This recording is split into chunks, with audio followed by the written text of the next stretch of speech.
نحمده ونصلي على رسوله الكريم اما بعد فاعوذ بالله من الشيطان الرجيم بسم الله الرحمن الرحيم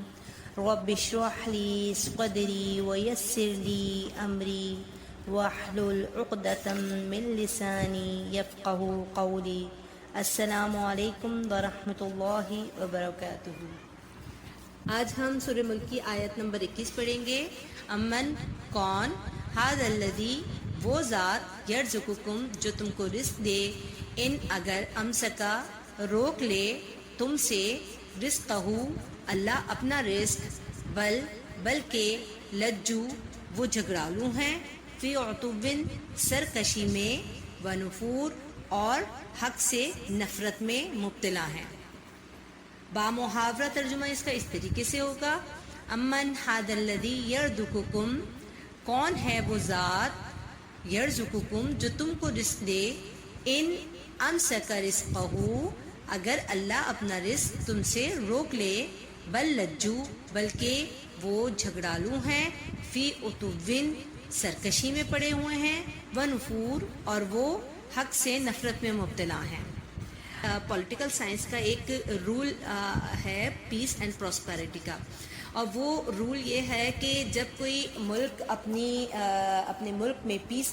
قائم کرتا ہے تو اس کے لیے وہ فورس بناتا ہے، یعنی کہ آرمی بناتا ہے۔ اللہ تبارک و تعالیٰ نے پچھلا جو سوال کیا تھا وہ آرمی کے حوالے سے تھا، یعنی لشکر کے حوالے سے تھا۔ اللہ کے مقابل تمہارا کوئی لشکر ہے جو کہ اللہ تبارک و تعالیٰ کے مقابل آ کر کے تمہاری مدد کرے؟ تم بہت اپنے ملک کو پاورفل سمجھتے ہو، تم اپنے فورس پہ بہت نازا ہو، وہ رزق تم کہاں سے پہنچاؤ گے ان کو کہ جو وہ کھائیں گے پئیں گے، جبکہ اللہ اپنا رزق روک لے گا۔ جب زمین بالکل بنجر ہو جائے گی، کچھ بھی اگانے کے قابل نہیں رہے گی، کچھ پیداوار نہیں ہوگی، پانی سوکھ جائیں گے دریاؤں کے اور سمندروں کے، تو بتاؤ پھر کون سی ایسی تمہارے پاس طاقت ہے جو اس پیس اینڈ پراسپیرٹی کو قائم رکھنے والی ہو؟ جیسے کہ اللہ تبارک و تعالیٰ قرآن پاک میں فرماتے ہیں کہ اللہ تعالیٰ نے حرم کو امن والا بنایا ہے، ہر قسم کے پھل وہاں کھینچے چلے آتے ہیں، تو پھر اللہ تبارک و تعالیٰ کے سوا تو کوئی ذات ایسی ہے ہی نہیں جو کہ کسی بھی ملک کو پیس اینڈ پراسپیرٹی دے سکے۔ تو پھر وہ کون ہے کہ جو تمہیں ایسا رزق دے سکتا ہے کہ اگر اللہ روک لے تو وہ تمہارے لیے کافی ہو جائے؟ ہر وہ چیز جو اللہ کی نعمت ہے، جو انسان کو سروائیو کرنے میں مدد دیتی ہے، وہ تمام کی تمام رزق کے زمرے میں آتی ہے۔ یعنی تمہارا وقت، تمہارا کھانا پینا، علم، پیسہ، طاقت، ہمت، اولاد، عقل، فہم اور دیگر تمام وہ نعمتیں جس کی وجہ سے انسان سروائیو کرتا ہے، ان کو اویل کرتا ہے، خواہ وہ منیمم لیول پہ ہوں خواہ وہ میکسیمم لیول پہ ہوں، وہ تمام کی تمام رزق کے زمرے میں آتی ہیں۔ تو اب اللہ تبارک و تعالیٰ یہاں پر پوچھ رہے ہیں کہ اگر اللہ تبارک و تعالیٰ ان نعمتوں کو تم سے چھین لے، تمہیں محروم کر دے، تمہارے پاس اولاد کی نعمت نہ ہو، علم کی نعمت نہ رہے، پیسہ نہ رہے، وقت نہ رہے، کھانا نہ رہے، پینا نہ رہے، ہمت اور عقل تم سے چھن جائے اور تمہارا فہم تم سے گم ہو جائے، تو بتاؤ کون ہے جو اس کو تمہارے لیے لوٹا دے گا؟ کوئی ذات ایسی ہے کیا کہ جو اس کو لوٹا دے تمہارے اوپر؟ رزق میں ہو ضمیر لگائی، کیونکہ یہ رزق اس کا ہے، یہ دیا اس کا ہے، یہ تمام چیزیں جتنی نعمتیں انسان اویل کرتا ہے یہ اللہ تبارک و تعالیٰ کا ہے۔ تو اگر جس طریقے سے بہت سارے ممالک آج بھوک اور افلاس میں پڑے ہوئے ہیں، تو ان ممالک کی طرح اگر وہ ممالک جو بڑے مطلب ڈیولپڈ بھی ہیں، بہت زیادہ پروسپیرٹی ہے وہاں پہ، اگر ان ممالک کو بھی اللہ تبارک و تعالیٰ بھوک کا، افلاس کا، قحط کا شکار بنا دے، تو کون ہے جو کہ ان کے ملک میں اس پروسپیرٹی کو واپس لے کر کے آ جائے، جبکہ وہ اللہ تبارک و تعالیٰ کی نافرمانی کرتے ہیں؟ اللہ تبارک و تعالیٰ کا یہ رزق نہ صرف انسان کے لیے پروسپیرٹی لے کر کے آتا ہے، بلکہ کبھی کبھار وہ انسان کے لیے ایک آزمائش بھی بنتا ہے۔ اگر ایک انسان کہ جو اللہ تبارک و تعالیٰ کا بہت فرما بردار ہے، وہ بہت اللہ تبارک و تعالیٰ کا اطاعت گزار ہے، نیک اعمال کرنے والا ہے، اس کے پاس کم مال ہے،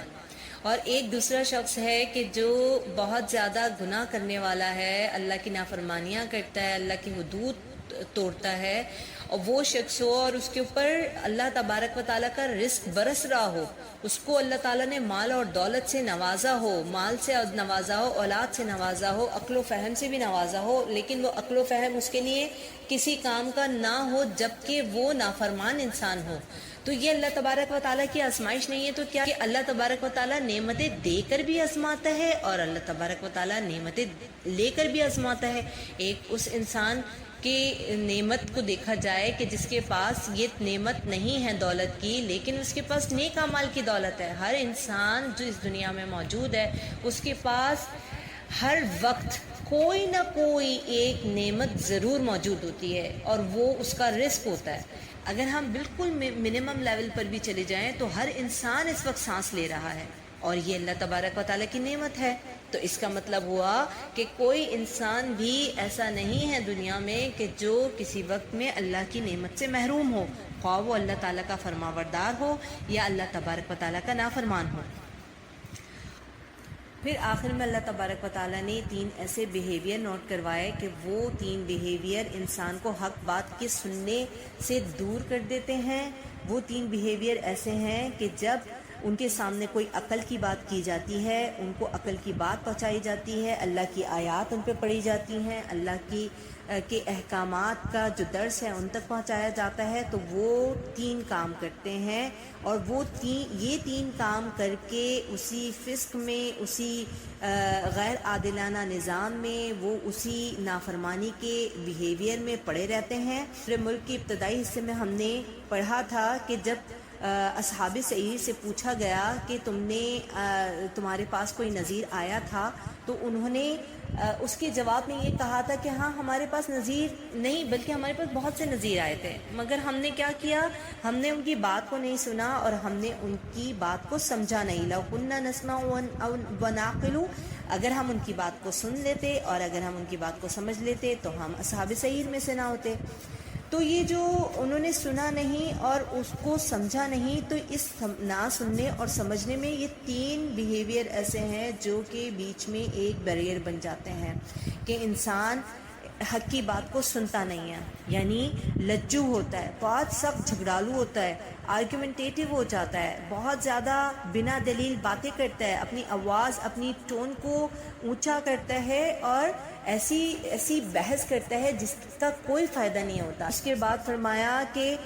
وہ اتون ہوتا ہے، ایسا شخص ہوتا ہے جو کہ آؤٹ آف لمٹ ہو جاتا ہے، جو اللہ نے حدود اپنی بتائی ہیں اپنی خواہشات کی تکمیل کے لیے ان لمیٹیشن کو کراس کرتا ہے، اور پھر نفور یعنی نفرت میں اتنا زیادہ ہو جاتا ہے، ریولجن اس کے اندر آ جاتی ہے، یعنی کہ اتنا زیادہ وہ ہیٹرڈ اس کے اندر آ جاتا ہے حق بات سے کہ وہ حق بات کو سنتا بھی ہے لیکن اس سے ہراس کر جاتا ہے۔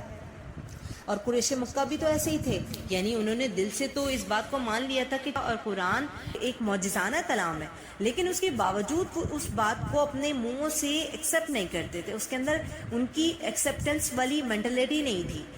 اور پھر اتون یعنی باؤنڈری کو پار کر جانا، ایسی باؤنڈریز کو اس طریقے سے باؤنڈریز کو پار کر جانا کہ ان کو پتا ہو کہ یہ حدود ہیں، ان حدود کے اندر ہمیں اپنی خواہشات کو رکھنا ہے، لیکن اس کے باوجود وہ ان حدود کے اندر نہیں رہتے، اور پھر وہ نفرت میں زیادہ ہو جاتے ہیں، یعنی حق بات ان کے سامنے آ جاتی ہے، اس کے باوجود ان کا تعصب، ان کا تکبر، ان کا جو ایروگینس ہوتا ہے وہ ان کو اس بات کو ایکسیپٹ کرنے سے روک دیتا ہے۔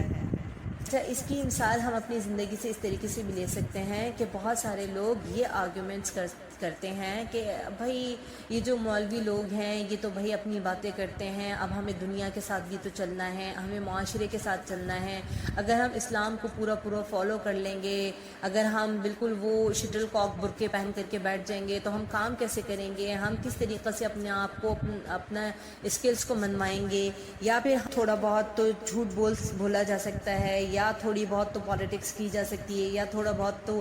ہیر پھیر کیا جا سکتا ہے۔ اب کیا ہے کہ بالکل ہی میوزک بھی بالکل بند اور بالکل پردہ کرا کے عورت کو بالکل 4 دیواری میں گھر میں بند کر دینا، یہ کون سا اسلام ہے، یہ کیسا اسلام ہے، یہ کون سی باؤنڈریز ہیں، تو انسان اپنی خواہشات کی تکمیل میں اپنے عقل کو استعمال کر کے اللہ کے احکامات کو نیچے کر کے اللہ تبارک و تعالیٰ کی